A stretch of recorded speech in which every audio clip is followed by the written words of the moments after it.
Well, it's now spring, technically, which means despite still being surrounded by a frozen wasteland, summer break is just a few months away. But why do we have summer break? Because farm kids needed time to help their family work the farm back in the day, right?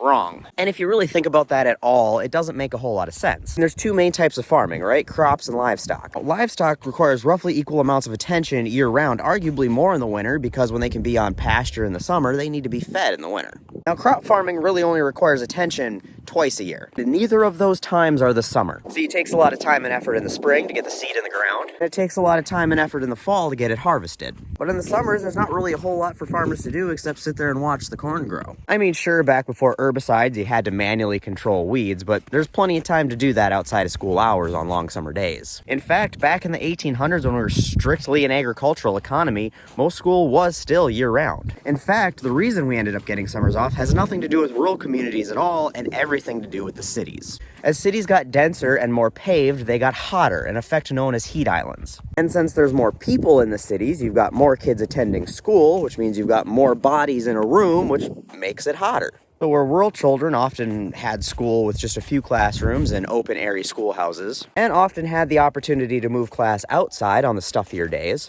urban students did not, and air conditioning had not been invented yet. And school at the time wasn't mandatory, so kids just didn't go. You can't beat them, you join them, and schools just started scheduling summers off. So that's it. That's the reason. That's why you're stuck dealing with your own kids all day, every day for 2 or 3 months every summer, because some city kids back at the turn of the century thought it was too hot to go to class. The weird thing is that air conditioning has been around for the better part of a century, and we're still giving kids summers off from their air-conditioned schools, which makes no fucking sense. And it's a big reason our country's getting dumber. We rank middle to bottom of the list in basically every metric when it comes to academics as compared to other industrialized nations. And this is because of a phenomenon known as summer learning loss or summer slide. I mean, we're all aware that if you don't use it, you lose it. How much of those high school Spanish classes do you remember, huh?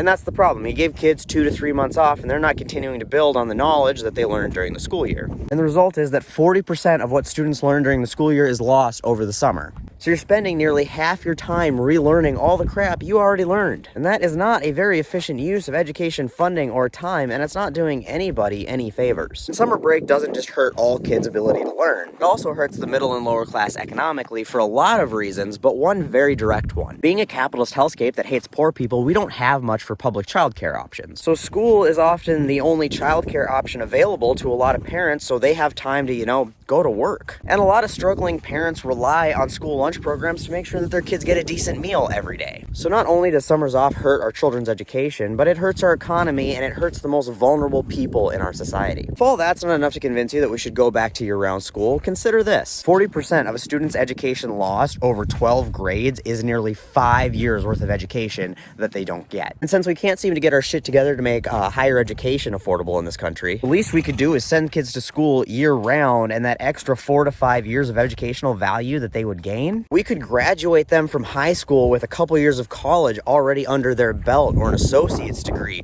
or a technical degree.